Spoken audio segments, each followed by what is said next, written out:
What's going on, everybody, and welcome on in to the last episode of the 200s, episode 299 of the Garage Beers podcast, brought to you proudly here on the OBR streaming network. The Orange and Brown Report is the oldest and largest independent Browns coverage site in all of Cleveland.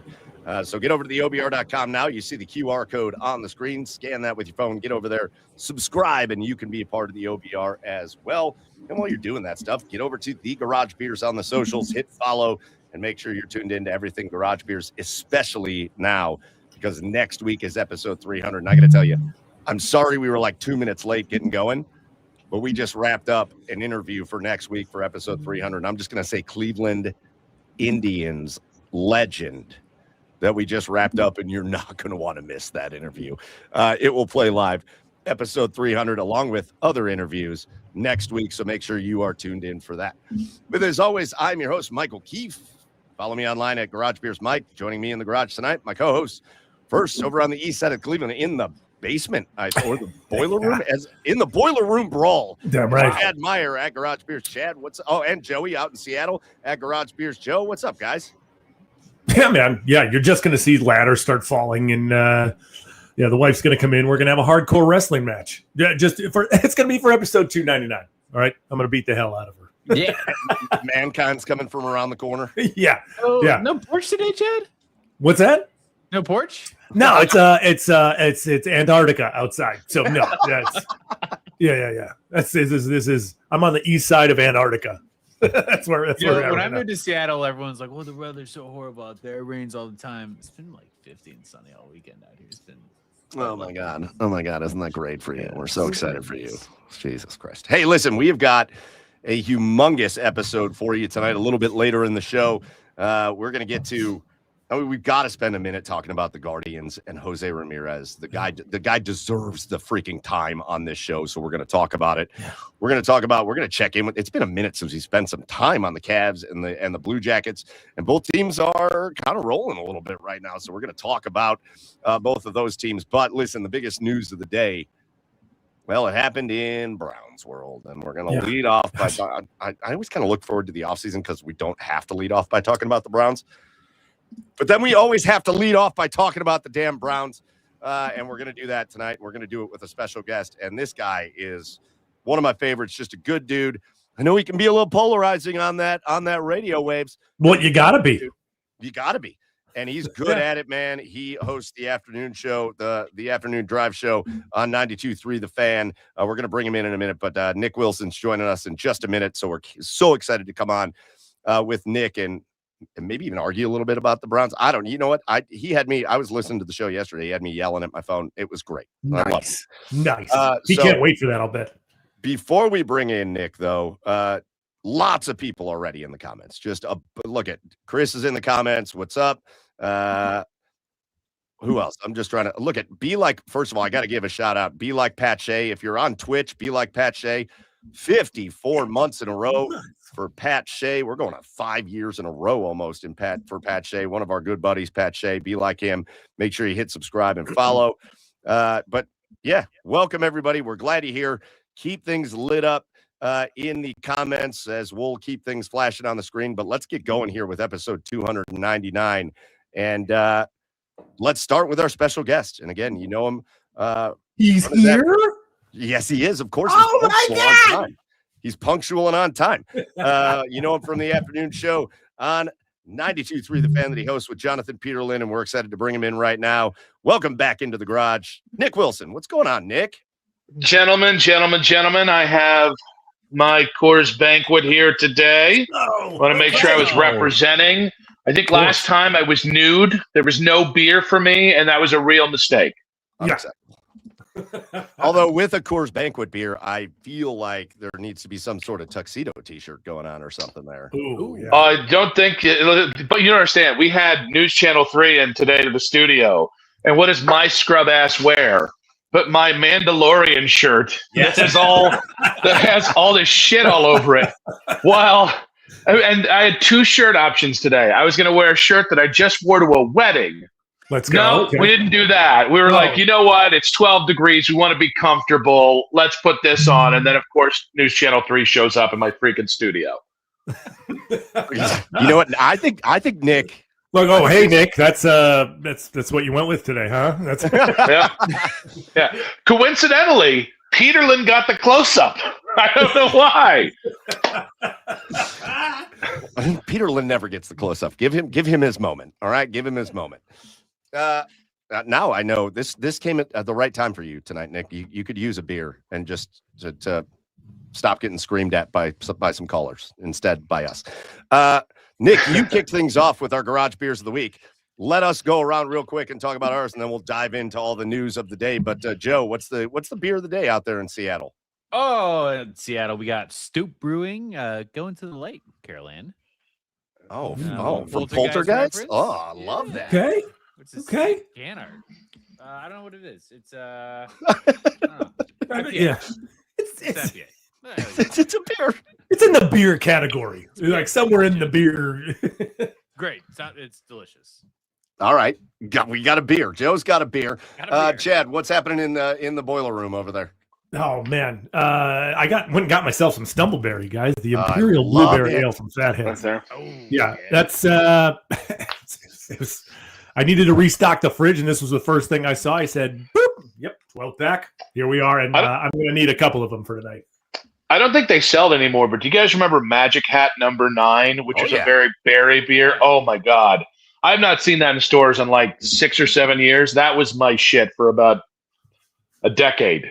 Maybe closer to 5 years. I don't want to say it was like a whole deal, but I definitely miss that beer. It was a bit of a deal. Chad, I hope you have a couple of those Stumbleberries. You're going to be stumbling your words like I was after our Matt Fontana interview a couple weeks ago. I was a wreck. Those beers got me good. So Stumbleberry, always a good one. We got some people in the comments. Ty Sox having the Yingling Black and Tan. Can't go wrong with that. Our buddy Wolf just likes your Poltergeist brew and kind of wants some. Greg's never going to just have a beer, Sierra Nevada and a cold Jameson tonight. Love that. Okay. Got 2 hands. He's classing it up. It's usually like Natty and Jaeger. Like I'm double fisting with like a Keystone and Fireball. Yes, correct. Drew in Brick City always warms up with a handful of Bush Heavies and then switched over to some Dewars and soda. We're going to do that soon. Oh, it's great. That's what we do here. We make you all degenerates on Wednesday nights. It's all fine. We got to go to work tomorrow. For me, it's that time of the year. I love when Great Lakes just hits the right way at the right time sometimes. And this time of the year when Great Lakes drops the Conways, it always hits. It always hits. Every time. Good batch. Every time. It's a good batch. Good batch. Maybe it's because I'm like 35% Irish, but Irish ale will never steer you wrong. Never. Oh, Not ever. party beers. Brown's Bandito. Oh, God, I love that picture. Sitting back with a chill wave. Love that. All right. Bandito's going to be slurring after a couple chill waves, too. All right, Nick. Those are our Garage Beers of the Week. Keep posting yours. I'll keep flashing them. But Nick Wilson, let's talk about the news of the day. And I know you were inundated by it. And I kind of want to give you a little bit of, I almost feel for you, Nick. Because in a day like this, especially when it's as unexpected as it is, you know, we knew about this Brown search. We certainly knew Todd Monken was a name they were interviewing, but all we had done is talk about Nate Scheelhaus. We talked about Grant Udinski until Grant Udinski wasn't a thing to talk about anymore. And we talked about Jim Schwartz. And outside of a couple tweets that happened here or there, I know I got to give Mary Kay credit at Cleveland.com. She tweeted like 3 days ago that keep an eye on Todd Monken. She said it like 3 days ago. And I think everybody went, no. It gets announced this morning that Todd Monken is the next head coach of the Cleveland Browns. It felt like it just shook the earth beneath everybody. I imagine your day, I didn't get a chance to listen to the show today because it was crazy, but I imagine your day was a little hectic at 92.3 today. Oh, yeah. Between that and LeBron coming back and, you know, McMenamin saying, hey, maybe the Cavs would be open to LeBron coming back. And, you know, we had so many things going on. But it's funny, like my first impulse was, well, the final 4 candidates, probably the one I would like the least. And then I kind of thought about it for a second and I was like, well, how mad can I really be here? I didn't want the guy that had 2 years NFL coaching experience. That scared the crap out of me. Jim Schwartz, who's got a 363 winning percentage in Detroit, And if you've got sub 400 winning percentage in your career for the first run, you've got like a 3% chance of being a successful hire the second go round. And like Anthony Lynn, all right, Anthony Lynn, playoff win, above 500 record. He also had 2 really bad seasons at the end of Phillip Rivers' career. So how? And people might not remember this. The Justin Herbert thing with him didn't go very well either. If not for a punctured lung with a team physician with Tyrod Taylor, does Justin Herbert start that year? So in the end, it was like, I think you can have major problems with the Browns process and how they got here. But I think like getting pissed about Shieldhouse to Todd Monken, I just couldn't bring myself to do it and found myself finding reasons to like Todd Monken, even if, again, the way the Browns went about it seemed, and the way they got to the Final Four candidate seemed like a pretty back-asswards way of doing it. I think we learned some things today, guys. And you may disagree with me on this. I'm sure you talked about this ad nauseum because the byproduct of the Cleveland Browns announcing Todd Monken as their head coach is we spent all this damn time talking about the Browns and Jim Schwartz. And I had an issue with that from day one. And I know we talked about this on our show. I've talked about it the whole time. If your defensive coordinator is that urgent to your process that you're willing to risk people because of it, then you should just name your defensive coordinator the head coach. It makes absolutely no sense the other way around. Well, what happens?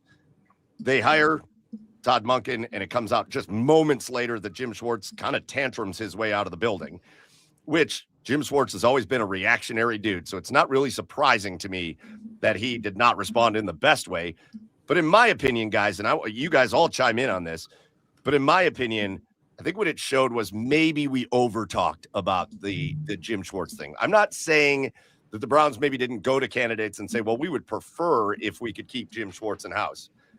But I don't know that I'm buying for 1 second that they lost a single candidate because of it. I do not think for 1 second at this point anymore that the Browns went to these guys and said, you have to keep Jim Schwartz. This is what's going to happen. Otherwise, they wouldn't have done what they did, especially when he gave them no assurances that he would stay. Quite the opposite. Like, I just feel like that got talked about way too much. And I said it over and over again on here. I think if they hire somebody else, you better be ready for Jim Schwartz to leave. And it certainly appears that he's ready to do so. We'll see if cooler heads prevail. But I don't know. Nick, I'll give you first word on it. Like, I know you have problems with the process, but I think some part of the process was maybe narrative driven by things that weren't actually happening in the process. I think the Schwartz thing, if Nate Shieldhouse or Grant Udinski felt like Jim Schwartz being on his staff was a bad thing, he probably was too much of an idiot to get this job in the first place. That said, I do think that Schwartz reacting the way he did tells me that the Browns themselves probably didn't communicate enough with Jim throughout the process to let him know and maybe have measured expectations. And so I think that's, again, like that's where the Browns side of this comes in for me. It's just, I think Jim's an adult. I think if you had told Jim this whole time, hey, there's a really good chance you're not getting this. We want to give you as much of a chance, but our expectation is you're our defensive coordinator. If we go elsewhere, Jim's an adult in the room and he's under contract for next year. I think I guess I have more trust in Jim Schwartz to be the adult here. And the fact that he blew up, it probably tells me that whether it was Andrew or Jimmy or somebody just maybe didn't keep him in the loop as well as they should have. But there's been plenty of reports that say they did have that conversation and that he was non-committal. They told him that that's what they were going to do. And if they don't hire him, they want him to stay on as defensive coordinator. And he told them, I'm not going to commit to that. So I think though, you kind of got to hold your hand because you're right. But you almost have to call him every day and be like, now, Jim, what do we talk about? Just because it's such a linchpin in the plan. If you're telling coaches that this is how you want it, and then that guy's not in, you look like an a-hole either way.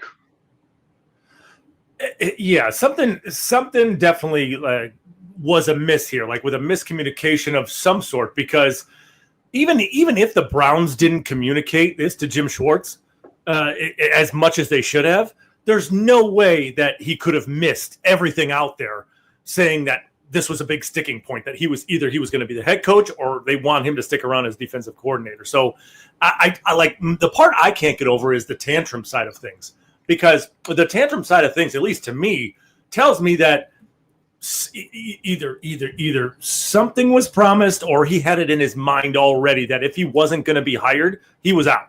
Even being under contract this year is, something tells me that the tantrum part of this thing, he was obviously upset with something in there, and I don't know. I guess that's where this whole thing goes awry for me. Is he immediately it came out as soon as Todd was hired. Immediately came out that Schwartz said his goodbyes in the building. So I feel like he already made up his mind. Well, and that was reported, right? Nick, I know you were tuned into it all day today, but that was reported that he's been telling people for weeks if he doesn't get the job, he's out. Well, and that was the interesting thing is Jordan Schultz had also had something where, into what you're saying, that there had been these multitude of games going on, but Jim also thought after Udinski pieced out, I think Jim somehow got the sense, whether he was told or not, that he had the inside track on the job, and I don't think that made today easier. Yeah. You know what I mean? Like it to be able to pull this off, to have a guy as a finalist and then agree to stay on the next coach's staff. And it's been done. The Ravens did it with Rex Ryan when they hired John Harbaugh. That was a finalist situation. A year later, Rex obviously goes off to New York and has the success that he has before he's fired because he's a freaking weirdo. But just because he likes feet, man, that's fine.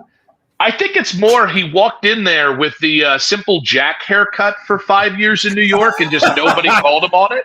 Yeah. I saw a picture the other day. I forgot he had the simple Jack. And I was like, how did we not? That was like 2 years after Tropic Thunder come out. How the hell did we not point this out to him? Listen, gentlemen, first rule, simple Jack haircut. Second rule, open-toed shoes in the locker room, no matter where we are. Yeah. Okay. Yeah. And by the way, extra playing time to any man that brings me pictures of your wife's feet as well. Those are like $500 on the open market, and I'm willing to give you a couple extra reps to get by. Sam, I'll forget about the butt fumble if you just get me feet pics of any girl you're talking to, buddy. I'll forget.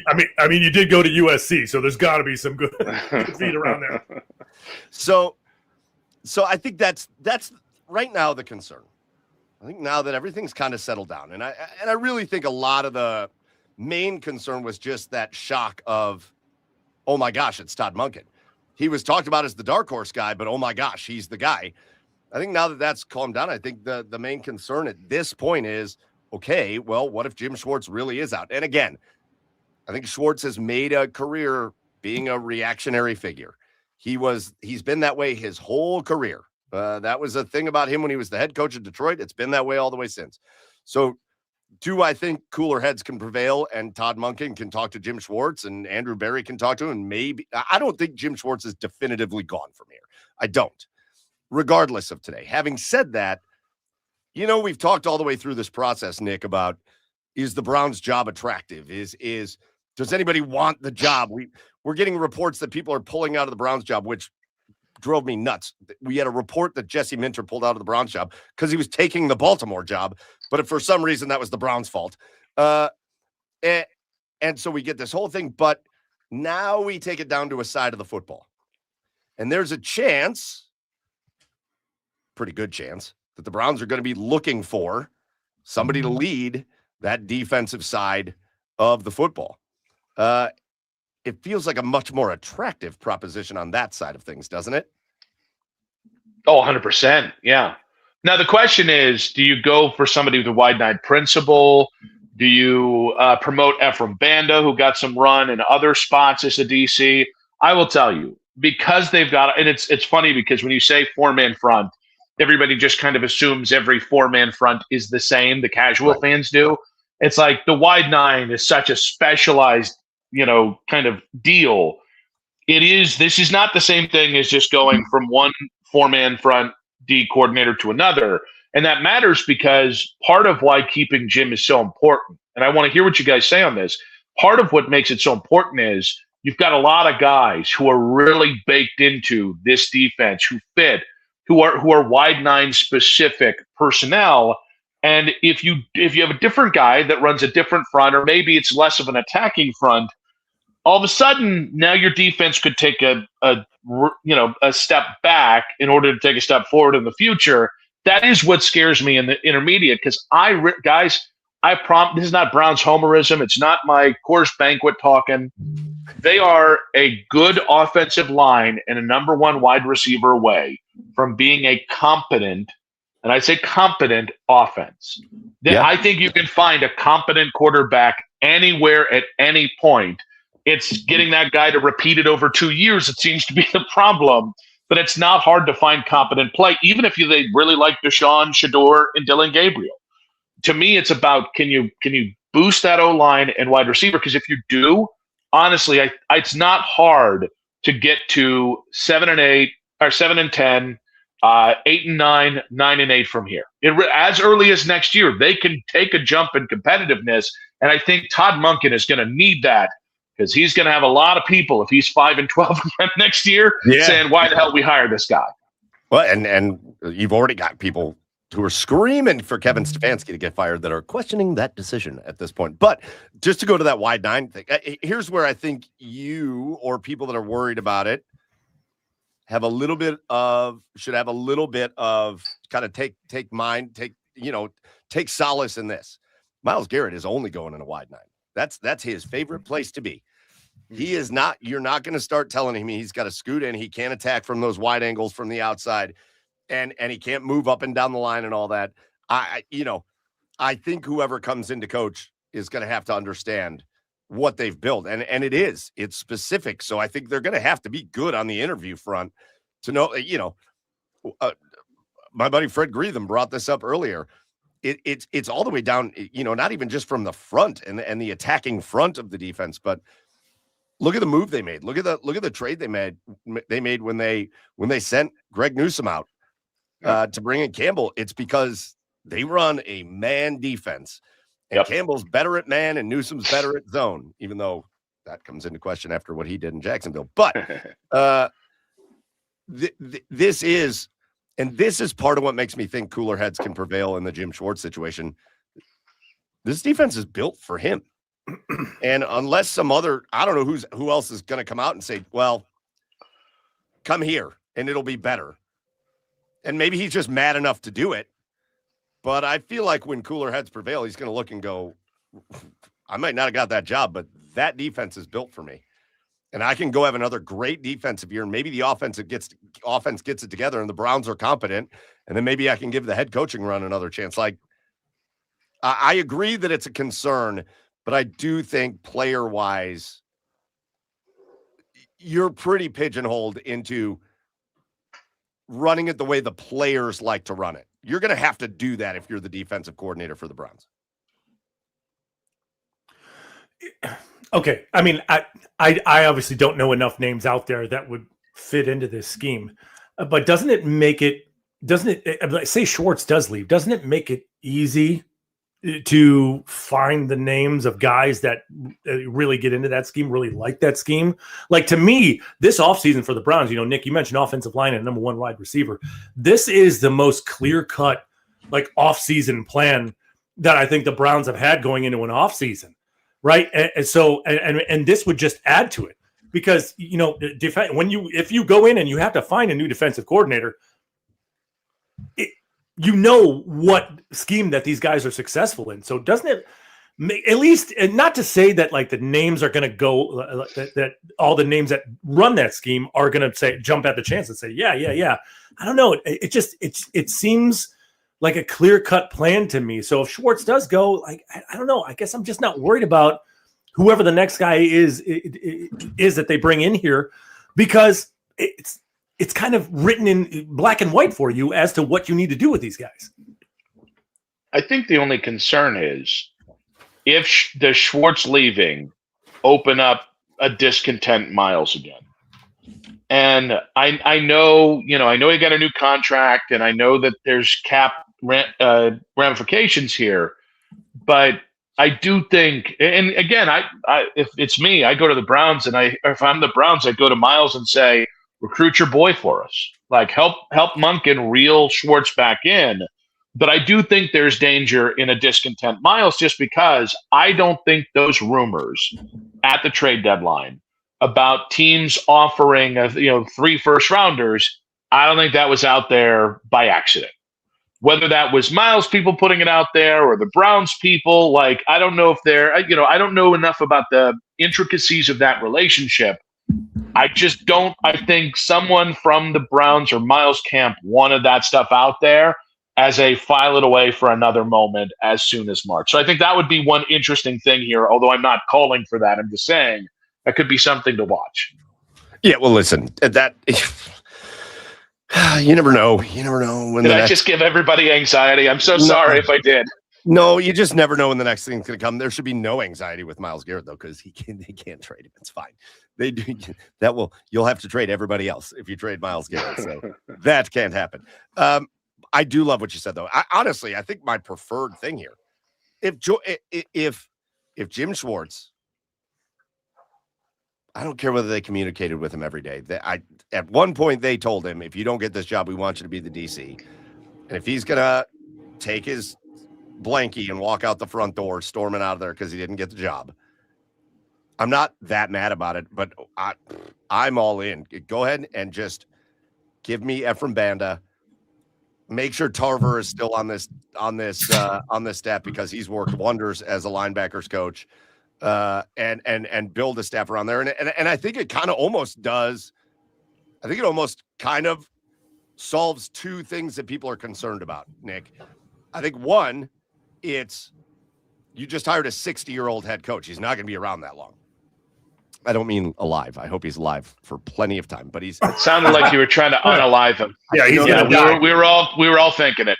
Todd's gonna die. Long life for you, Todd. You're all good, man. He's got to 63 tops. I think we all know it. We've seen the cardiologist scores here. Come on now. Yeah, and the Browns are going to be 15-2. that season when he does that. I'm going to need to see the medicals. But it gives you, I think Banda's, 45? Something 44, like that. Yeah. 44, 45. He's the younger guy. Tarver's 51, I think. It kind of gives you the younger side on that side of the ball. We don't know what's going to happen at the offensive coordinator position still. That'll be a Monken thing.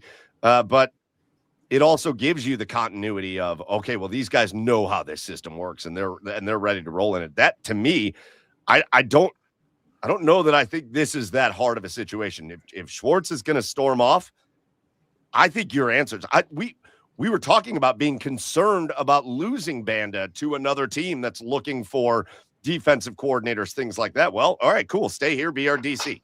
I'm all good with that. Like, I think the solution is easy and it's in-house. I don't feel that bad about it. All right, I've waited about 33 minutes now. I need to know, what did I have you screaming at the radio about? Okay, you always do this to me, and it's okay. Sorry. We have disagreements. I'm okay with it. When it comes to sports on many things, and actually one of our commenters, I wish I could pull it up.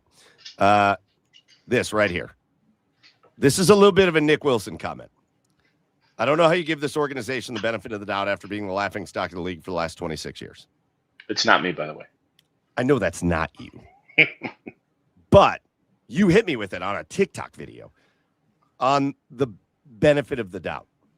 And I think there's a little bit of a fallacy there. And it's what always gets me worked up, because I don't ever give them the benefit of the doubt. But I judge things more in a vacuum, because I've seen it in sports over and over and over again. Good teams become bad teams become good. And sometimes the bad lasts for a really long time, but then it becomes good. And sometimes the good's really good for a long time and it becomes bad. And it's a cyclical thing no matter what it is. And you said it even, I can't remember, one of your callers came in and gave you a real hard time. It was right before Albert Breer, which, by the way, was a fantastic interview that you guys did yesterday. But it was right before that you had a caller call in and just rip you guys, and it was very funny. But every time you bring up the benefit of the doubt from the last 26 years, I'm like, I The last 26 years means nothing to me. It's not every move they make, I can judge in a vacuum. I can judge and say, okay, well, here's why I think it's good and here's why I think it's bad, because every move they make has a potential to alter that time frame. And just because it was bad 10 years ago or 15 years ago or whatever doesn't mean it's going to be bad again. So that's you get me a little worked up and fired up every time we talk about benefit of the doubt, because it's not that. It's just judging moves as we judge them. Well, I think that's fair. And I think this iteration of the Browns organization is much better about acting like the adult in the room. The problem continues to come down to results. Like I tend to agree with you that most of sports is cyclical. The Browns have been so one-sided. And in fairness, I probably shouldn't hold them against things that happened with Randy Lerner. That if I just go and just judge them off the Jimmy Haslam years, they've had plenty of times where it's like, this is a logical thing that we're doing. And, I get caught up in this with a lot of our friends in the analytics community who go so hard of like, well, you can defend what they're doing, so therefore they don't deserve your criticism. At some point, I need results. And this league is built on parity. So when Kevin and Andrew come in with a starting quarterback, 2 running backs, 2 wide receivers, the interior line was good. They needed tackles, pieces on defense that, you kind of just needed to surround them with depth and maybe a couple other starters. They walked into a golden situation, and we're talking about 2 winning seasons in 6 seasons. Yeah. That's just not enough to look at this and go, okay, well, big picture since 2013, how are you and the Jets habitually the teams? Every team cycled in and out. The Bucks were right there with the Browns and Jets. It's just, oh my God, what stupid organizations. The Jets have risen and flourished, even if they've hit kind of a mid-peak. The Raiders are another team that's had a little ebb and flow here and there. Everybody else's ebb and flow is, all right, maybe we're going to win, 2 games here, 4 games here. And we're going to have 7 and 9 and then 10 win, and then back to media. With this one, it's just been such a cycle of suck that you just kind of go, well, at some point, something's got to be here. Right. There's got to be a reason why your ebb and flow is just, well, we're a 2-win team here and we're a 5-win team there. Yeah. That sounds more like ebbs. Yes. Just no flows. Just ebbs. Just ebbs. Yeah, I mean, but really, though, I mean, the only analytic that matters is wins. That's all it is. But I mean, you could just, like you said, you could justify anything that you want to, and I'll agree with you. Like, it all makes sense, but in the end, when you don't see results, it's a failure, regardless of how logical, how much sense it makes. Yeah, it's impossible. I think, real quick, I think, sorry, buddy. No. I think one of the reasons why it matters is that I've seen this in baseball, where I've seen this Ivy League push into baseball, and certainly you see it in the NFL and other sports, but baseball is the biggest one, where you have these GMs come out and they're like, in a 10-year period, if we make the playoff, if we're above 500 5 times, that's a win for us. And it's like, I understand statistically what you're saying, but as an organization, to have that be the messaging just feels antithetical to sports. And so the Browns themselves have developed this arrogance is a little heavy-handed, but there's an arrogance to it of like, well, why the hell are you asking me? And it's like, well, because Chet, you just had a 3-win season and a 5-win season, and I was told that the process wasn't going to lead me here. So you know what I mean? Like I think you're onto something. I do, and I will say I lean on that a little too heavily about the lack of benefit of the doubt. But I almost see this courtesy extended to the Browns from some media members of like, no, they've got this covered. Why are we questioning them? And I'm like, I'll be honest, if they were where the Steelers are, I'd question them all the time. That's who I am as a person. But when you habitually say things and they turn out to not be true or just be wrong, at some point somebody's got to hold their hand up and go, hey, I liked all these things in a vacuum, but can you sort it the F out? It's so much, and you know this is taking calls. I know this dealing with people on Twitter and all that. It expounds upon itself, and then it's And then it's these narratives of things that aren't really happening, but you almost can't even argue. Like, I just want critical thought to always be involved in everything. And you almost can't even argue certain things because then people are just going to be like, well, no, it's the Browns. Of course they're doing the worst possible thing. And yeah, they have been calling them the armpit of the NFL they've been the butthole of the NFL. Yeah. It is what they are. And I don't know. Some people like the butthole from what I hear on the internet. That is true. That is true. Yeah. It is a thing. It seems to be more of like the younger generation. Our generation, had reverence for other body parts, but yeah. Let me just take a note here. That's why I'm stuck here in the boiler room. No. That's true. Oh, God. I don't know, Nick. Just before we let you out of here, just last thing for me. You've talked a lot about this today. I'm sure it's exhausting. That LeBron coming back. Although, did you see him crying at the intro? That was awesome. I love that. I did. Is that because he's leaving? I'm insecure. I need him. Please come home, LeBron. Please, LeBron. How many intros are we going to do? Breaking news. Breaking news. He's been he back. will leave. He will leave Cleveland tonight. I'm just letting everybody know now. He's leaving Cleveland tonight. God, you're such a downer to end this on. Sorry. Sorry. For the fifth time. You've taken a lot of calls. You've heard a lot of angles upon this. You've talked to a lot of people. You've interviewed people, Nick, all that. Is there an element to this that you feel like is being undertalked? Is there something right now going on with Todd Monken, with the new coaching approach, all that you feel like everybody's focused over here when there maybe is a thing over here we should be talking about? Yeah, I don't think anyone's focusing on Todd actual Monken. I think the change in leadership from Todd, who is a very straightforward, direct, tough love coach, to Kevin Stefanski, you would call that a leader of men. Like, that was one of the things that I think, like when I say leader of men, I want somebody that will communicate, somebody that is not afraid to criticize if it's coming from the right place, and somebody who's just a thorough communicator and somebody who holds people accountable. And I don't want to say Kevin didn't do that, but I think Kevin, at least within the thought partnership, there were things where I thought Kevin deferred too much. And I think that happened in the locker room, the player-led locker room. That's a very hip thing. That's a very young thing. And I think it's important that players have a leadership role. They can't be in charge of it all unless you have 5 Ray Lewises in your locker room ready to stab somebody if they don't, do things the right way. So I think the leadership thing is interesting.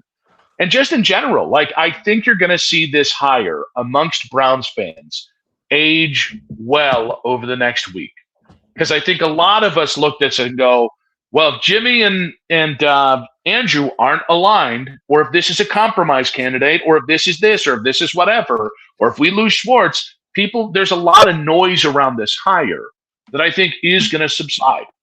And I think that's good, because if you look at Todd Monken, he is so much more qualified for this job than Nate Scheelhaase was, or Grant Udinski. Would not have been my hire.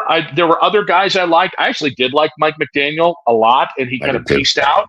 I just thought his run game here would be so much fun to watch. I will be honest, I have a devotion to that Shanahan, that we're going to give you the same looks, and then from that, that trip set, we're going to do 15 different plays. Yeah. Yes. Love it.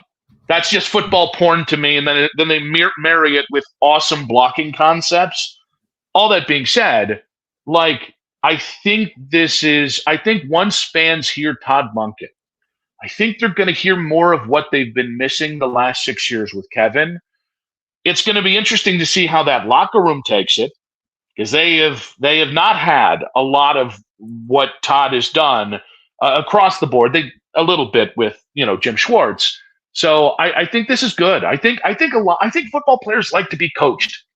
I think football players, they don't want you to be a hard-on, but they do want you to get up and tell them how to do it right. So I think all of that's not being talked about enough. And again, I think sometime next week we're going to get Todd's press conference. And I think by the time that guy hits the microphone, provided he doesn't go full Nick Sirianni, oh, no.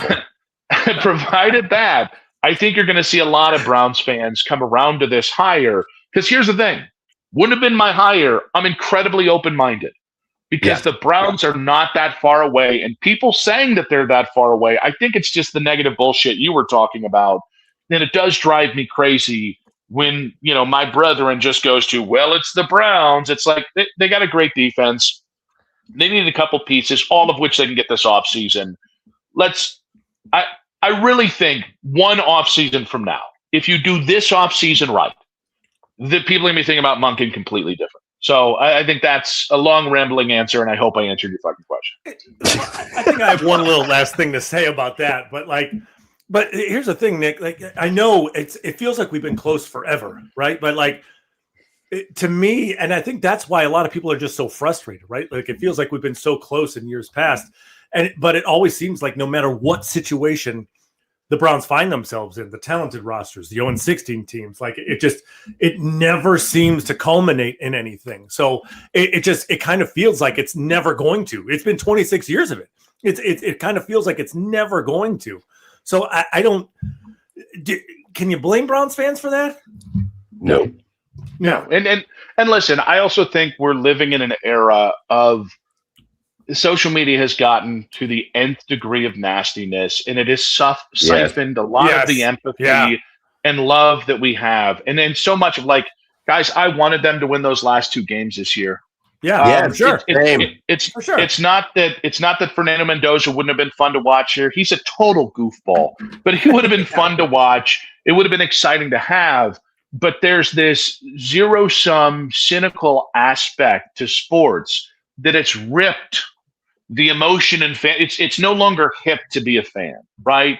You have to be, I'm analytical and I'm emotionless. And it's like, dude, I'll be honest with you. I don't mind. I'll be honest with you. My best decisions in life, more often than not, have been when I've removed emotion from them and when I've made life decisions based off facts and reason. I've also had a lot of fun times being an emotionally stunted dipshit. So the point is, though, sports are the one place you're supposed to be able to have that. And I think we've all gotten too much into, I'm here to win championships and beat our chest just fucking cavemen. That I think just in general, people have lost the plot of what it means to be a fan. And so I don't think we're that far off. And I think that hope, because I think that's something that we in Cleveland, now I'm going to pound my chest on this. I am so proud that the eternal optimist and optimism of real Cleveland sports fans, not how we present on social media. Oh, we're too cool to be bothered. And I only care about winning championships and all that horse shit. But the real optimism that my mechanic, when I said, hey, this quarterback room's probably getting us 5 wins this year. My mechanic's like hell, I'm getting 8 wins this year. I'm getting 9 wins. And honestly, fan Nick was like, hell yeah, let's get 9 wins. Why not, right? And so I just think I kind of went off on a soapbox there, but I do think I think so much of that cynicism and stuff, it just doesn't help being a Browns fan. And I agree with it. All that 26 years of baggage is real. It's so real, and it pops its head up. But I don't think we're going back to 0-16 ever again. No. I think Jimmy learned his lesson, and that, to me, that's all I need. I need you to try and win every game every year, and the quarterback thing will sort itself out if you're just not doing dumb shit every year. Yeah, it's fair. What you did right there, Nick. So we do a segment on the show at the midway point of all of our shows called Asshole of the Week, where we just call somebody out for being an asshole this week. And you walked me right into my asshole of the week, so I'm going to say it while you're on the show, and then we're going to let you go. My asshole of the week this week are all the people today that decided they needed to publicly renounce their fandom of the Cleveland Browns. Yeah. I'm not a fan of this team anymore.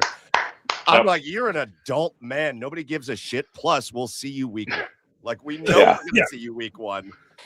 All these people putting up polls. What team should I be a fan of now? Shut up and be a Browns fan. We all know you're going to be. You're going to be sitting at the bar. We're not leaving this because there's always the chance that we suffered all this time and it's going to be worth it someday. You're not going to leave it. We know you're not going to leave it. Quit acting like a bitch online. That is my asshole of the week. I love every bit about that. I'm not gonna name names. But I can't tell you it's not my co-host. But somebody I work with today, at the beginning of this, defiantly said, "I'm going to be a Lions fan." Oh, And at 7 o'clock, what a trendy prick, right? Yeah. And so at 7 o'clock, and I give Peter Lynn credit for this. At 7 o'clock, Peter Lynn said, "You still going to be a Lions fan?" And he went, "Well, no, I was just mad in the moment." It was like, yeah, that's what we fucking thought. So emotional. Yeah, exactly. Yes. Well, Nick Wilson, man, it was so fun. Thank you. You responded to my text right away, as you always do. And thank you for coming on and hanging out with us and having a little high life or having a banquet beer with us and just hanging out, talking Browns. I know you did it all day today, so I know the ask to do it more at night is a lot, but we appreciate you for coming on. We appreciate you for doing it and for just having a good time with us tonight here on Garage Beers. Gentlemen, seriously, keep up what you're doing. Every expression of our fandom makes us all stronger and a more tight-knit community. So you guys keep it up. You do a great job, and I appreciate you guys. I really do. Nick, we appreciate you. Go get some rest, and we'll be tuned in. I'll be yelling at my phone next time I listen to you. Text me that shit talk this time. Yeah, right. I will. All right, see you guys. Nick. See you, Nick. Nick Wilson, Afternoon Drive Show, 92.3 The Fan. I love that guy. I love having him on. And I was sitting here thinking for a guest today who's just going to be entertaining. Good guy. I don't need a guy to give me all the in-depth dive-in shit. We just want to have some beers and have a good time, guys. I need somebody to drink some beers and talk about the new Browns coach. And Nick's just such a good person to do that with. So big shout out to Nick Wilson for doing that. All right, guys, we're in Asshole of the Week. I've already done my Asshole of the Week. Why don't you guys do your Asshole of the Week? And then we'll dive into our next topics. Oh, he's gone. He's peacing out. All right. Well, Joe, what do you got? Asshole of the Week. We do like once a month. We do like a little like vintage market. My wife puts a booth together does like home decor and stuff there. So we did it out in Tacoma this month, and it was the first time I ever got approached about a pyramid scheme in public. What? Really? Like, we're just, two of us are working the booth. We're slinging out, deals and, Grandpa's clock and all that stuff. Okay. This guy comes in, he just, starts chatting me up, just talking and talking and talking. Like, Eventually wow, he's a gets to nice points guy. like, hey, like, my wife and I have, this really digital marketing strategy that's growing like crazy. And, would love to like, call you sometime and talk to you about it. And I was like, look, man, no. I don't think so. I'm also in Seattle. There's a lot of techie stuff out here. Maybe it's a startup. Send me the information. I will let you know if we can have a phone call. So he sends me a voice note, and he's like, yeah, this is like a lifestyle brand. Like, we're thinking about everything you buy, like that you ingest, that you clean your house with. And I'm like, oh fuck, I did it. No. So I left him on red, and I will not talk to him again. But like, also, don't take 20 minutes of my time while we're working a booth and then not buy anything. Oh yeah, seriously. Come on. I could have been talking to other people or help. It's just like, come on. You went to a farmer's market to recruit? There's people there looking to make money, bro. Well, you and your wife look like real entrepreneurial types. I was like, not your type. Trust me. I got a job. I'm good. I work in music. Like, I don't need this. Yeah, man. And when you just build your team, you have a chance to make that much more money. It's great, right? Yeah, it's an infinite possibility with this opportunity. Oh my gosh. I mean, we had my roommate got stuck in one in college for a little bit and actually invited the guy over to our apartment to take the meeting. And I was like, you're an idiot. Just say did you slap him? Please tell me you slapped him. I punched him. Are you kidding me? Did you hear that, Mike? I did. Yes. Oh yeah, good. Idiot. Yeah. Idiot. Yeah. Idiot. I remember. I think Joe told us that story when it happened, and super dumb. I literally have it in my phone as Austin pyramid scheme. Just so I remember. Each time he calls, it is Austin pyramid scheme. Let's go. From the Tacoma fleet. Sorry, boys. You had to pee. I bet you had to piss. Real bad. It's been since like 10 o'clock this morning. I just have had no time. I've had You no did- time. Look, No haven't time pissed to pee since since 10 o'clock this You morning. haven't pissed No. since 10 o'clock this morning? and my teeth were floating up into my head. It's been a whole situation. I'm gonna get you a Gatorade bottle for that desk there, man. Chad, did you do yours? No, I did not. What's your asshole of the week? It's a bit of a delayed one because, like, I feel like I really haven't. I don't think maybe have I missed the last 2 episodes, like 2 episodes before this. Like, I feel it's a bit of a delayed. The last one. Yeah, asshole of the week, and my asshole of the week was like all the people that were given that woman from the Jacksonville Free Press shit for giving a positive affirmation to Liam Cohen Oh yeah. after that game. Like there's nothing wrong with telling a coach like you did a great job. Oh Okay? yeah. I know you got to make your deadlines. I know you got to make your deadlines, and I know. But it was just kind of bullshit to me that they were like, "Oh, well, this isn't a place to talk. We only have 30 seconds to ask a question." No, give it a rest. Give it a rest, you uptight assholes. All right, you're going to make your deadline. You're going to get enough. You're going to get your quotes to make your story. What the hell's wrong with someone giving an NFL coach a little love after the game? That's all. I think that's a great one, Chad. And also, like, literally from ball, I was like, this guy's a scrub. And at the end of the day, like, he put together a great season with that Jacksonville team. Like, I think we were all just like shocked at how well that team overperformed. Yeah. So, yeah, great season. Yeah, like, this guy's a fucking nerd. But wait, he went 11-5 or 11-6. Awesome. Now, if you go to Stefanski at the end of the season, like, oh, great season, that was awesome. He might get a little shit for that. Yeah, we need. Yeah, but we're just gonna get better. We're just gonna get better. All right, boys, let's talk about things not asshole related, and let's move on to our last half hour of the show where we're just going to kind of do some quick hitters, maybe 10 minutes on each topic, but we'd be remiss if I would be remiss if we didn't talk about this. We're getting ready to talk about Guardians baseball. It's not been a thrilling offseason, but it's what we expect at this point. There is no outside of the fact that they had some money that they could have spent and they just didn't. Equipment trucks leave tomorrow. This doesn't fix it for me.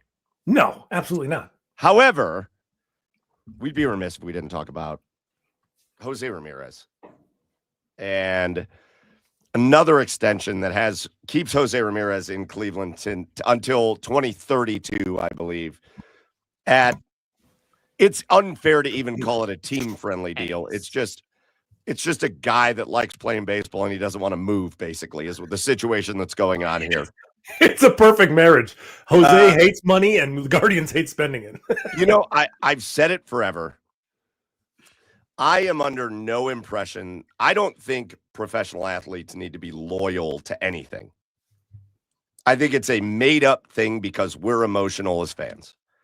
But I don't need to be loyal to my job. You don't need to be loyal to your job. Professional athletes don't need to be loyal to their job. They can go where they want to go, earn as much money as they want to earn. It is what it is. Having said that, Jose Ramirez has no desire to do any of that, and loyalty is a thing for him. And man, oh man, there's a thing with Jose Ramirez that the Cleveland Guardians stuck with him when they were the Indians. When he was looked at as being nothing more than just maybe a utility guy. That's what Jose was when he came up, was like, maybe he's a little, he was a little guy. He was little and he was going to be a utility guy. Yeah. And he's turned into a guy that's never going to win an MVP, which is an absolute shame because every year he's got to match up with Aaron Judge hitting 65 bombs and 140 RBIs or whatever. But guys, it doesn't make up for the fact that they did not improve the team at all in any stretch. But man, oh man, I want to appreciate greatness when I'm looking at it. And I don't know that there's much more greatness happening in Cleveland than Jose Ramirez. I mean, he's got a chance, and I don't think it's a small chance to be the most iconic, close there, iconic Guardian of all time. I think forever a fan favorite. I mean, hell, honestly, we should start a GoFundMe page for him and just give him like the rest of the money he deserves. Because, like, or buy jerseys from. I don't know how we can get him more money specifically and not the Dolans, but like, man, I mean, we are just so like this will never happen again. Never happen again. Especially with the new, the lockout that we'll have next year. Like this type of situation where you have a player, which I'm curious if that had anything to do with why he extended this year. But we'll never have a player that is this team friendly, that loves a city like Jose does, that is taking cuts on his fortune for himself and his family for generations. Not that he hasn't made a lot of money, but somebody of his calibers, you're getting those like $500,000 contracts, or close, maybe close to because he's a little older. Billy, I think is what you meant. Billy with the B, with a B, with the B. But man, we're just so lucky to have him. Yeah, I mean, if there's a guy that deserves a statue right now, it's him. Like yeah, Sean put said, it up. like Sean said, make him the first active player to get a statue, because I mean, it's everything that you guys just said and more, right? Like he's a guy. I mean, we, especially in this city, man, we love a guy that's loyal to Cleveland, right? If there's a guy that just works hard, doesn't really talk much, but he's an incredible athlete. Like Jose Ramirez is that guy. Like he embodies everything that Cleveland is, right? He's also the perfect role model. He is. Yeah. He is. He goes out maximum effort every night. You never have to question it. He never big times anything. No. If like I watch some of these rookies go out and like jog something out, and I'm like, do you know you're on a team with Jose fucking Ramirez? Yeah. Like, do not jog ever. He leads the league in helmets falling off every stolen base. Like he does that every time. Like or when he legs out a triple. Like he's not. I don't know. I think he might be. Well, I wouldn't say more popular, but from Cleveland athletes, he's got to be in that top 10 range, top 15, top 10 range of Cleveland athletes of all time. Oh, listen. I'm only going to talk about my lifetime. Yeah, I'm only going to talk about my lifetime. True. Because I didn't live through Jim Brown and all that shit. Yeah, but my lifetime. LeBron's number one. Yeah, he won a championship for Cleveland. Yeah, and he's from here, and he did a lot of good. Yeah. Joe Thomas is in the top 5. Bernie is probably in the top 5. Jose, Jim Thome, those guys, like, yeah. Jose is up there with the greatest Guardians of my lifetime, and it's even almost more so because what he is doing to stay here, is nobody's ever done it.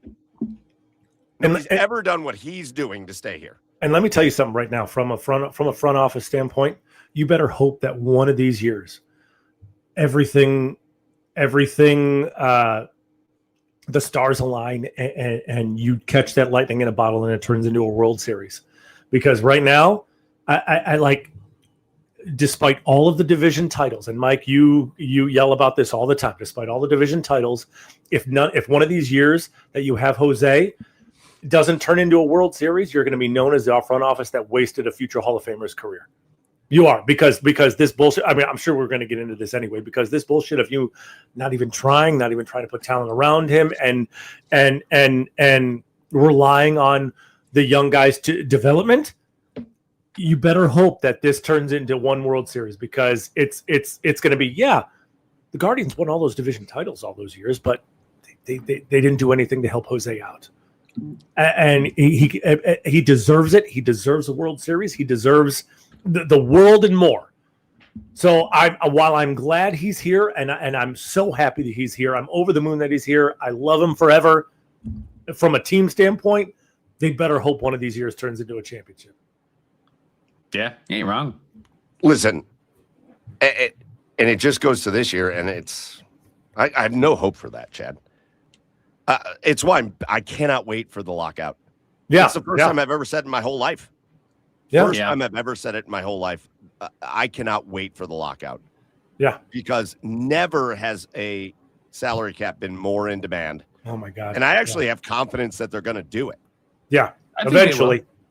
I think 2027, it's going to be the breaking point. When you got the Yankees complaining that other teams are spending too much, time for a salary cap. Yeah. Having said that, again, we went in and KW says it in the comments. It would literally take a miracle for a small market team to win. You're not wrong, KW. No, because it never happens, ever. You're gonna do it based it like if half the Dodgers get injured, and Well, Kansas City did it in 2015, but they were a mid-market team that year. They were middle of the pack salary that year, middle of the pack. Now, I'm not saying like the competitive balance needs to be completely even throughout, but we shouldn't be stuck in a system here where it's the Dodgers, the Mets, and then everybody else. The Guardians. Listen, I don't want to get totally into it, but the Guardians get like $100 million every year from revenue sharing. That should have to go to the roster. Yeah. Right now, their roster projection is like $60 million, and you're coming off a year where you're going to get salary cap relief from Clase because you're never going to see him pitch again. You're going to get salary cap relief from Ortiz because you're never going to see him pitch again. We went into this offseason going, all right, well, they're not going to be like a big spender, but they're going to have like $30 to $35 million to spend this offseason. And then here comes Paul fucking Dolan, who goes, well, I'll take that. That's my money. And that's it. Imagine having a payroll that you haven't seen since like 1992. It's unacceptable. And baseball needs a salary cap, and it is a baseball issue. But here's what I will say. It's a baseball issue at the top. When you have one team that is making the other top teams go, we can't even keep up with this. That issue is at the top. The Guardians' issue is at their level. If you can't even be like relatively competitive in the situation, you shouldn't own the team. You shouldn't own the team. Well, and you'll also have, this will be so interesting to see how it goes because obviously there's a salary floor discussion to this as well, which the Dolans are going to be adamantly against. That's the problem, is that our team's going to be fighting what's going to help us. Do you get both? Do you get one or the other? You're going to get both. You can't. Well, you can do both. You can absolutely do a floor and a cap. No, you're going to do both. That's what's going to happen. Oh, I don't think the floor is guaranteed. Oh, but I think I think there's a legal element to it that if you put in a cap, you have to put in a floor. Because at the end of the day, the owners are going to have some united front against the players' union who are going against the salary cap. But that's what this battle is going to be. That's the issue for us as Cleveland fans, is that there is hope that they're going to install a cap, but it's going to be our goddamn team that's going to be fighting it. Because with the cap, it's going to come a floor. There's two things. The owners have to align on both of them. They are separate from each other. But a cap, in like all sports, a cap comes with a floor. It is what you're not just going to instill a cap but no floor. You're going to do a cap and a floor. That's how you're going to get. That's how you'll get the Players Association at least semi bought in on it. It'll never happen without the floor. That is what kills me. Is the cap is what's going to help all the teams, but our team is going to fight it because of the floor. Yeah, I think eventually they're going to figure something out because especially the players, right? I think especially the higher paying ones, I think they know that this sport can't survive under the current structure. So I think they're going to figure some sort of system out where the top guys are still going to get their money, right? Are still going to get paid while shifting that floor to make things a little bit more competitive. And I mean, I think in 2028, I think Blitzer takes over anyways. Yep. So yeah, but I agree, but I read somebody wrote a great article. I don't remember who it is, and that's my fault, but I read all the way through it. And yes, that's nice, but also that Blitzer group owns 17 professional sports teams. Like they're not like super invested. They'll put some money in, but listen, any money is going to be good. Okay. any money is going to be good. Listen, like any rational Guardians fan is going to know, can tell you that they're not, no, any rational Guardians fan knows that they're not going to be big spenders. But if they can just, But again, this is the other issue. You've got the owner that can't even name 4 players on the team, who has come out and said, like, oh, but we just need the attendance. We need people to show up.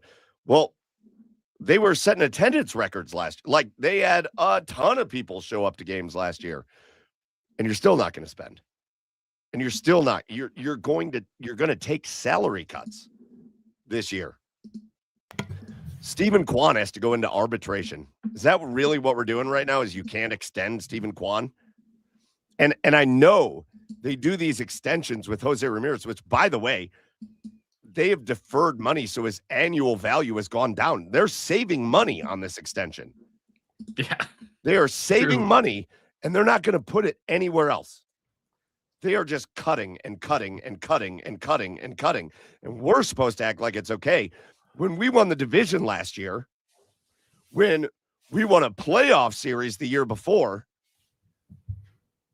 you should be trying to build on this. This is the time where you promised us. Fans are showing up. The team is good, and you promised us you would do some sort of spending at this point to accentuate what you already have. And it's all a lie. It's all a lie. And then I have to watch Chris Antonetti go on TV and say, well, if we spend money, if we bring in somebody in free agency, we have to really think about, well, who's that going to block in our system? Well, guess what? If they're good enough to block somebody in the system, then the person in the system isn't good enough, and you have a better player. It's a bullshit loser attitude. It is a loser attitude. And Company man right there, Chris. Company man. It's a loser attitude, and it sucks because they should be the glimmer in all of our eyes. These guys, they should be the glimmer in all of our eyes based on how they have succeeded in spite of their owner actively sabotaging them. and yet they come out and say shit like that, which doesn't make sense to begin with, because they love holding on to those internal pieces in the minors anyway. They don't want to. Right. They don't want to lose years of control in the minors. So what does that matter? There are so many pieces out there. There are 5-year, $40 million, $50 million guys you can have every year, like Marcelo Zuna, Eugenio Suarez. Makes all the sense in the world for this lineup to protect Jose Ramirez in the lineup. They make all the sense in the world, and you can have these guys for 1 year, 20 million, 50, whatever. But they're not going to do it because they don't want to. That's simply it. They don't want to. They don't want to give up the money. It's insane to me. This was meant to be a tribute to Jose Ramirez, and it just always devolves into this. But I think it's because of our passion for Jose Ramirez that it does devolve into this. Because your original point, Chad, is I think the point that stands true, which is you have to give this guy a fair shot to win a World Series. I know they got close in 2016. That was 10 years ago, guys. That was a decade ago. And I know you've won. I know since 2013 or whatever, the Guardians are top 5 in regular season wins in baseball, but they're not nearly top 5 in playoff wins. And you have to give yourself a chance to get this dude a ring. Give yourself to get this dude a ring. Give yourself a chance. You have to. All right. Again, we're just going to do real quick hitters, but 2 of our teams that we talk, I kind of want to hit on all of our 4 major sports teams. Yeah. We've done the Browns forever. And we've talked a bit about the Guardians. I cannot wait for you guys to see our one of our special guests for episode 300 next year. I have goosebumps. It was awesome. Next week. Next week. Was it so good? Was it so good? It was so good. But let's talk about we have 2 teams that we cover on this show that have had bumpy roads this season. But we also have 2 teams that we cover on this show that those bumpy roads have smoothed out a little bit recently, and they've played same teams significantly better. And so, guys, let's start down in Columbus with the Blue Jackets, who got a good win again tonight Yep. Another regulation win. All of a sudden, they've got all these regulation wins. They couldn't buy one early in the season. But the Columbus Blue Jackets with another regulation win tonight, 5-3 over the Philadelphia Flyers. Chad, let me eat crow here for a minute. They fired Dean Evison. Yeah. Maybe I have a soft spot for Dean Evison because of how much fun we had with him in the offseason on our interview, because it was a blast. Yeah. And they bring in 70-year-old Bones. Yeah, buddy. 70-year-old Rick Bowness. That's right. Who has kind of always gone places and done mediocre things for the most part of his career. But he's always gone to bad places and made them like less bad. And I wasn't thrilled. I was like, why are you firing a dude to bring in a 70-year-old coach? What are we doing here? What are we doing? And I complained about it. I was texting people with the Blue Jackets like, what's happening here? Why are we doing this? You talked me off the ledge. And apparently I was wrong, because apparently Rick Bowness has identified something with this team, and he's got them playing a brand of hockey that we kind of expected them to play this year. And all of a sudden, the Columbus Blue Jackets have like inserted themselves right into the thick of things.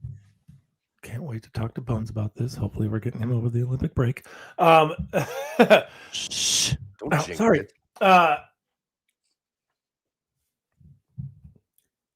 He's put the fun back into this team. He's put the confidence back into this team. He's put the energy back into this team.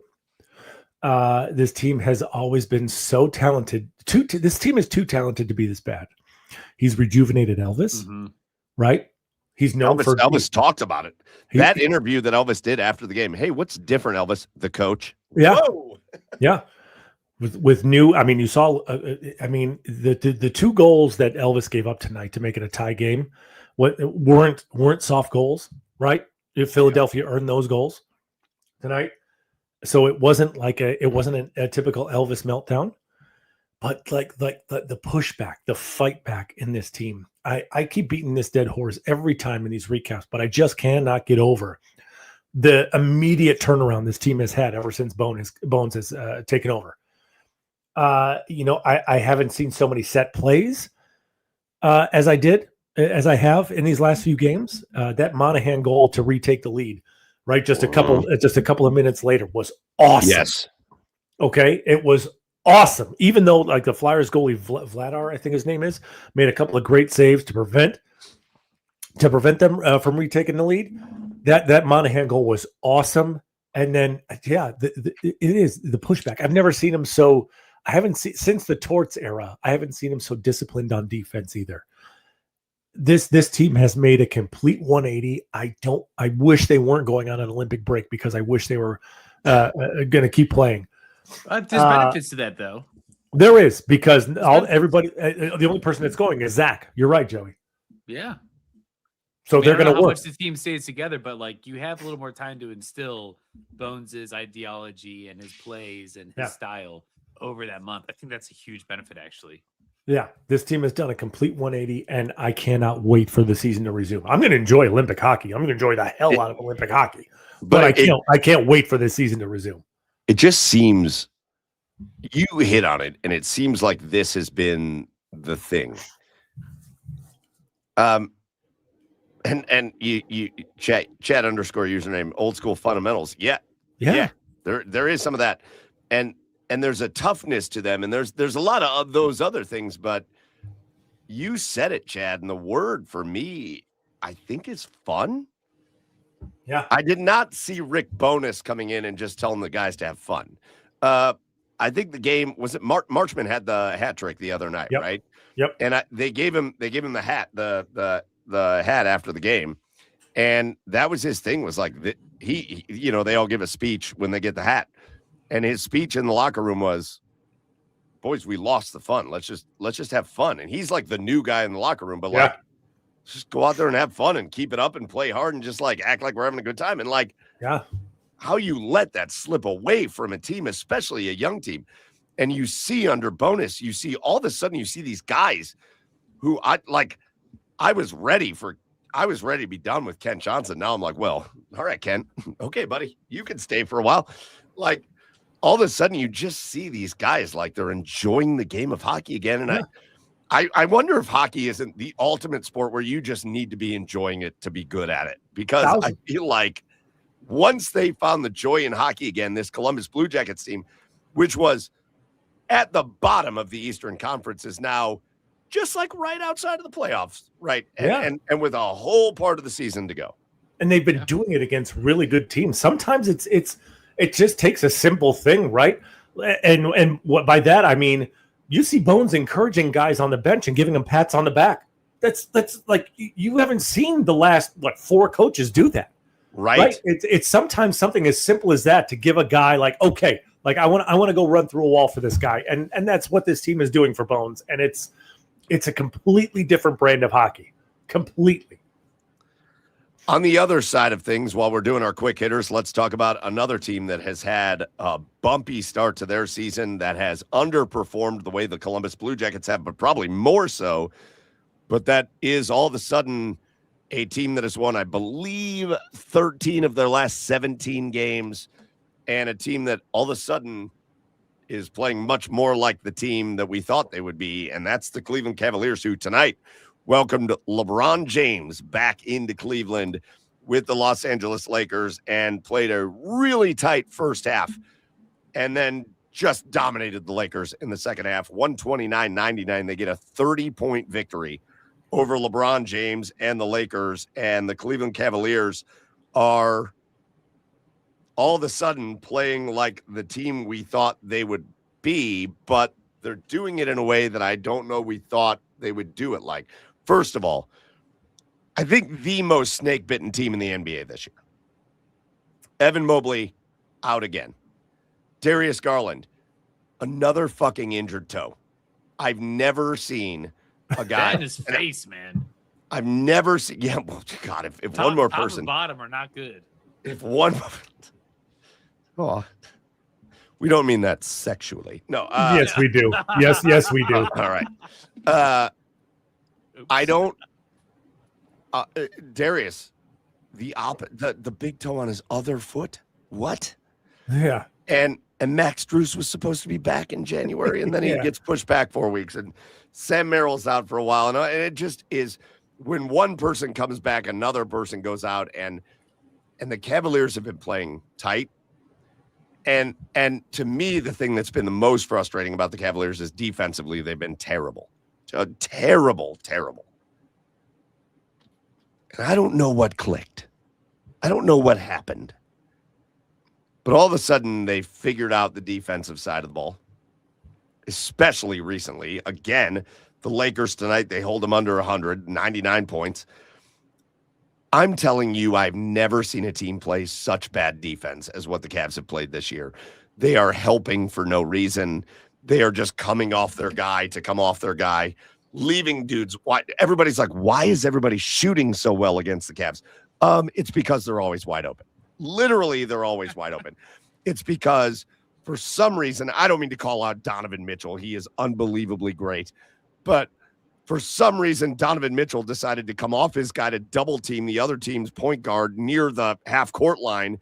And the point guard just passed the ball to the other guy. Wide open three-pointer in. They have knocked that shit off over the last couple weeks. And they are playing much more sound defensively. And then, guys, this is my favorite thing about the Cavs this year. There is this influx. This Cavs team is supposed to be a veteran NBA championship contender. It's supposed to be Mobley and Allen and Garland and Mitchell and Strus. And off the bench, it's supposed to be Nance and Hutter and Merrill and these guys. And those are the guys that are supposed to get the time, right? And Jalen Tyson's a starter. And he has to be at this point. And you can't take him out. Like when these guys get healthy, Jalen Tyson has to be a starter. He's been a star. He's been a star. You talk about Proctor off the bench, kid they drafted this year out of Duke in the second round. You got to play this dude. He's what Lonzo Ball was supposed to be. He is. You got to play him. Naquan Tomlin. Who the fuck is Naquan Tomlin? You got to play him every night. You got to play him every night. He is he has been integral to the Cleveland Cavaliers and their recent success. It's one of my favorite things about the Cavs over the last month is they're not turning their season around. They're still unhealthy. They're turning their season around with these guys that nobody thought they were going to be a part of a contending roster. They were supposed to be the end of the bench guys. And they're the ones saving this season for the Cavaliers, along with Donovan Mitchell and Evan Mobley and whatever. But, like, it's these guys stepping up. It's been beautiful to see. Yeah. Did you see JJ Redick complain about the Cavs court tonight? I did not see it. No, Yeah. I've been on podcasts or interviews since 7 o'clock. So no. I've been staying up to date, but apparently Luka rolled his ankle because he took a step back three, right? But he decided to hop like, I don't know, like an extra foot back and like fell off the raised court of the Cavs and rolled his ankle because of it. He did a step back three and he went like hopped all the way back completely off the Cavs raised court. And JJ Redick has a real problem with it. As if every team doesn't have a raised court where if you hop back enough, you're going to fall off that shit. He did. I'm going to laugh because I wish you would go and watch the clip right now because he did. He hopped like an extra, like, I don't, at least like a foot back. He's like, oh, yep. Ow! Ow! Okay. All right. Him and Jokic. Yep. Nailed it. Wow. They're the most awkward athletes in the world. Yeah. Like they're just like they feel like slobs. Like they feel like they shouldn't be that athletic. Yeah. Jokic like especially. Doncic shed like 30 pounds last. He looks great. He looks like an athlete now. He didn't look like that last year. He looked like Uncle Ted out there shooting hoops. Yeah, looks like you could find him at any Y. He looked like, I'm going to send this to him. I'm going to send this clip to him. He looked like my buddy Marty. And my buddy Marty looks like a Marty. Red hair, red goatee. He used to have a beer belly, but he lost a ton of weight. Shout out to Marty. But I used to play basketball with Marty. And he was fucking unstoppable. And there was no reason for him to be unstoppable. He couldn't jump more than 2 inches off the ground. And all he did was back your ass down in the paint and shoot this turnaround jump shot that you should have blocked every time, but you couldn't block it. And it went in every time. That's what Doncic has been to me his whole, like, his career. It was just like, everybody should stop this guy, but nobody can. Now he looks like an athlete. Jokic, my favorite thing about Jokic is that he just wants to get back to Serbia and take care of his horses. That's all he gives a shit about. Are we going to watch this? Are we watching this live? Oh, my God. Yeah. Oh, yeah. Well, that's a lot of hoppies, buddy. That's a lot of hops. Yeah. No, listen. A great win for the Cavs tonight, and they are on their way. And we're approaching trade deadline time. And we saw this. I saw this comment from KW. Hunter is for sure gone, right? I think so.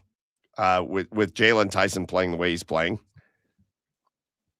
I don't want them to get rid of DeAndre Hunter. He had a good game actually tonight. I think he had like 19 points. But it's too few and far between. Lonzo Ball. See you, dude. There's just nowhere for you here. You can't come in here. You're the worst version of yourself here. You got to go. I don't know whether you're unhappy or what, but you got to go. Lonzo's got to go. Got to go. DeAndre Hunter probably has to go. And actually, those guys, if you could find a decent trade, can free up some cap space, which is great for the Cavs. And maybe you could bring in something for them. I wouldn't. Here's my thing. If you're a Cavs fan, I wouldn't get too excited about what's coming back. Probably not much. It's probably more cap relief than anything else. But Max Strus has to be getting close. You got Sam Merrill back tonight. I think. Yeah, he played tonight. You're going to get Garland back until somebody else hits him in the face. You're going to get Mobley back. Like, there is health coming to the Cavs, but go ahead and trade those guys.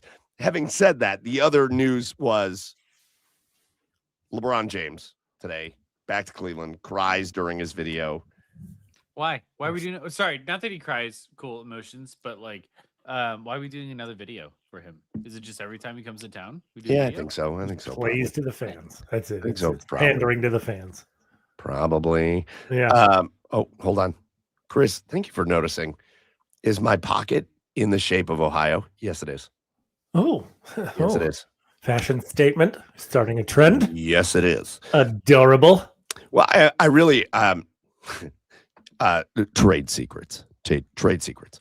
I do my 7:00 show inside the Browns beat, and I usually change my shirt for the 9:00 show. I don't know why. I feel like it just separates it a little bit.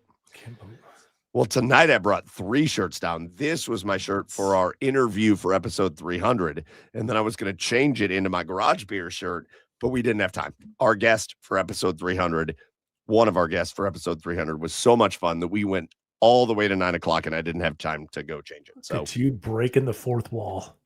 Breaking it. Oh, God. Wow. Here's the question. Next year, 41-year-old LeBron James. He's a free agent. I'm assuming you're not going to have to break the bank to get him here because if you are, he's not coming. But free agent LeBron James decides he wants to end his career in Cleveland. Are we cool with that? Are we good with that? Sure. Hell Why yeah. not? Sure. Why not? Okay. Yeah. I mean, yeah, sure.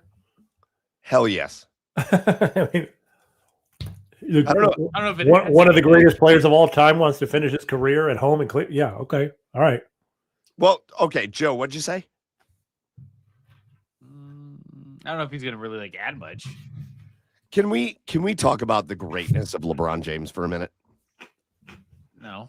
He's having Yeah, like but- one of the worst seasons of his career because he's 40. Yeah. 23 points, 6 rebounds, 7 assists a game. Yeah. Yeah. Yeah. What are we talking about? And really, that's only like 6 points below his normal average. Like, maybe next year it's 26 and 5 or something. He is one of the greatest players of all time. And Chris says, why? It's not about, it's because he fits. He fits. Imagine taking the ball out of Donovan Mitchell's hands a little bit next year. Imagine the 2-man game that can get played with LeBron James and Evan Mobley. Sure. Imagine the weight that takes off of Darius Garland. Hey, Darius, we want you to be like a creating point guard, but also sometimes just make an open shot. It opens up a lot. It's what we've talked about with this Cavs team. What are they missing? Some kind of wing player. It was supposed to be DeAndre Hunter, but he has not done that. 1 year with LeBron.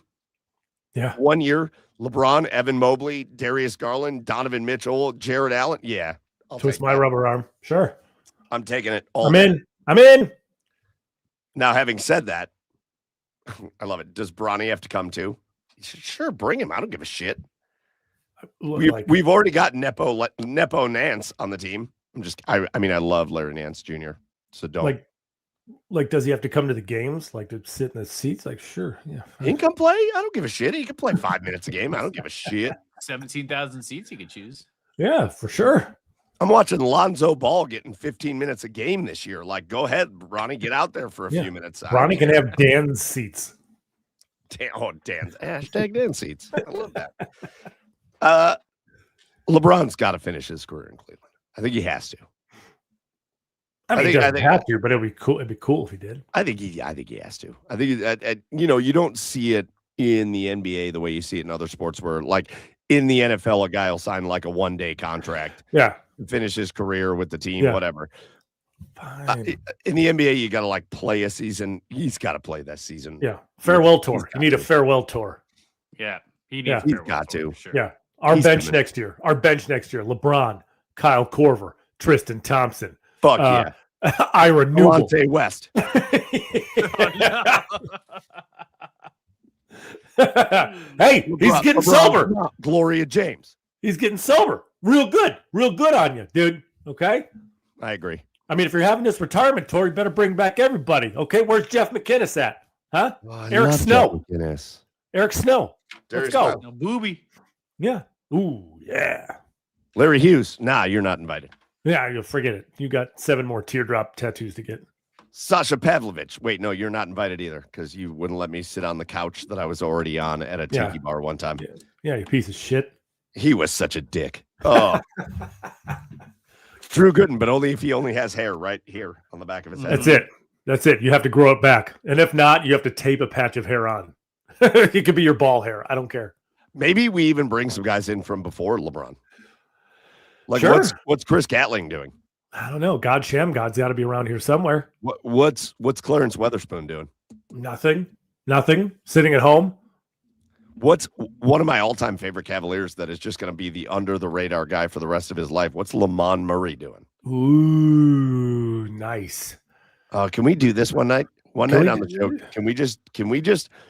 Actually, we're going to do this one night, so I want you all to prepare for it. Brabby Sarah. Brabby. We're just going to sit here and name names for all of our favorite sports teams. Just the random ones, though. Not anybody good. Just not random stars. Ones. Yeah. I mean, if we're talking about drinking beers in the garage with your buddies, what are you normally doing? Y'all remember Bobby Sarah? You're just naming names. Yeah, I remember Bobby Sarah. I remember Zadrunas Ilgauskas stealing his girlfriend from him to the point where he had to be shipped out of town. Oh, God.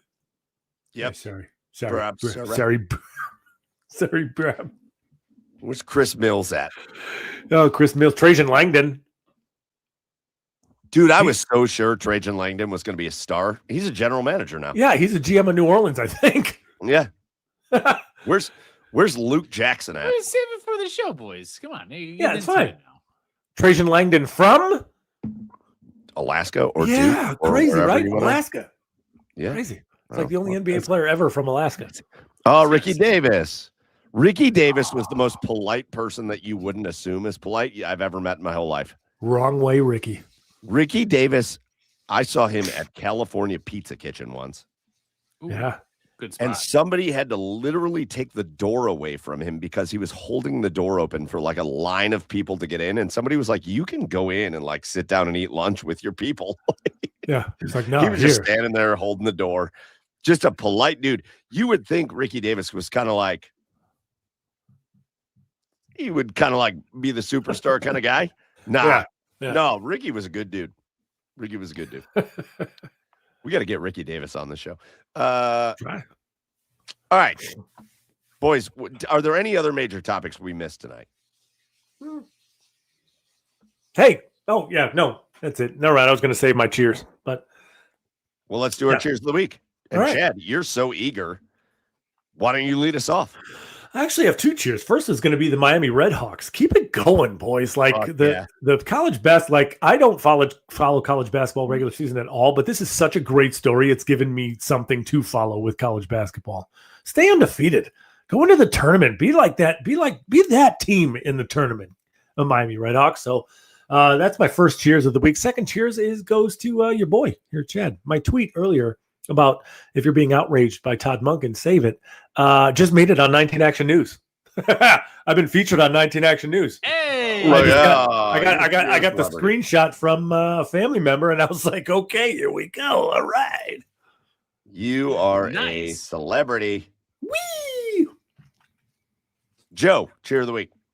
I want to cheers all of the first responders and power crews that have been dealing with all the snowstorms that y'all have been getting. Yeah. You guys haven't had the power issues, but Nashville got just ravaged. Like our house literally got power back 3 hours ago in Nashville, and it's been out since Saturday. And I know the NES crews down there were working nonstop. I'm sure there's many other states that have been doing that too. So cheers to those guys. Not that they listen, but we respect you. I love it. Listen, my cheers goes to Garage Beers tonight.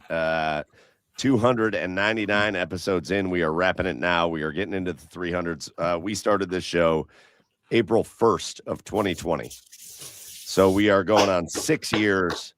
We are going on 300 episodes. And I I just got to tell you, Joe and I talked about this after last week's show, and not to get overly sentimental, but one of the proudest things I've ever done in my life outside of getting married to my wife and having my kids and being a dad and all that stuff is this show.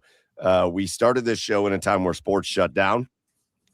We talked a lot about Tiger King for 3 straight episodes, from episode 2 through episode 5. But this show has never been about the hunt for more people or more followers or money, which doesn't exist. It's never been about that. It's just been about getting together with Joe, getting together with Chad, and for some reason, these special guests that just want to come on and talk with us. And I never feel more pride outside of like my kids and my wife and stuff than when a guest like Nick Wilson or our special guest for episode 300, who gave us the kindest words after we interviewed him today, says, "Oh, boys, anytime you want me to come on, all you got to do is text me. I'm coming on with you guys." People that tell us that they don't do podcasts. I don't do podcasts, but like, I'll come on with you guys. It is immensely prideful for me. And 299 episodes in, like 250 special guests on those episodes. Man, cheers to you, Chad. Cheers to you, Joe. Cheers to all of you guys that join us live here on the OBR streaming network. Cheers to the OBR for having us, even though we're not a Browns show. We're kind of a Browns show, but then other stuff. Yeah, I don't know. I just love it. So you guys, everything about this show is my cheer of the week. Let's go. Okay. Let's go. You like Sean, us. Sean says a lot, but great show. Thanks, Sean. Hey, thanks, man. Pat Thanks, Shea, Sean. 300. Pat Shea, you're going to want to, you want to be excited about 300. Although I will say, I don't know that we're having anything Browns related on 300, but yeah, but other things related, you should be excited about it. It'd be a weird time to do Browns thing on 300 with just the head coaching stuff going on. I know. I had a whole. I'm actually kind of glad we're not going that direction. I had a whole thing kind of set up for it, and then Kevin got fired, and it was like, oh shit. It wasn't Kevin. But yeah. Look at Shooter McGavin says, let's be honest, if this was a Browns only show, there's no way you would have made it to the damn right. You're damn right. Shot myself in the face. Holy shit, that sounds terrible. Yeah. All right, boys, let's get out of here for episode 299. Let's wrap up the 200s in style by giving out our thank yous. First of all, big thank you to the OBR for hosting us. We're the only show that we know of in OBR history that they let talk about everything. From Ohio State to hockey and baseball and basketball and things that aren't even local. So we love the OBR for hosting us. We love them for being family. Get over to this QR code and make sure you're subscribed to the OBR, the best, biggest, oldest Cleveland Browns independent coverage site in all of Cleveland. You want to be part of it, so do that over at theobr.com. Big thank you to our special guest tonight, Nick Wilson from 92.3 The Fan. I'm going to sneeze. Hold on. Oh, God. Nick Wilson from the Afternoon Drive Show with him and Jonathan Peterlin over on 92.3 The Fan. Make sure you're tuned into him. And I know Nick's can say some things, but good dude. Great guy for always just kind of dropping whatever he's doing and come on with us. Really enjoyed having Nick. I didn't realize this. That was the first time we've had Nick on in 2 years.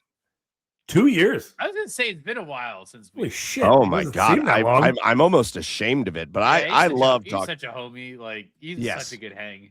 Just drinking beers and talking sports. I love hanging out with Nick Wilson. So go follow him online at Nick Wilson Says.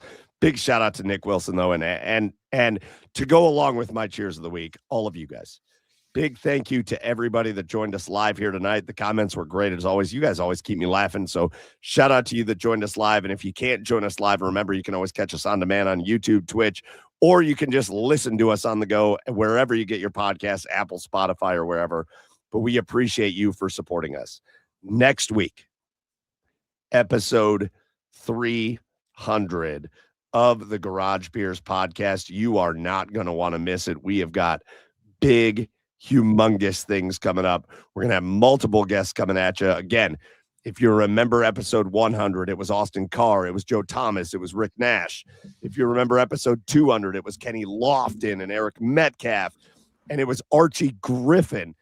And this episode 300 is not going to be outdone, so you're not going to want to miss it. That's happening next week, February 4th.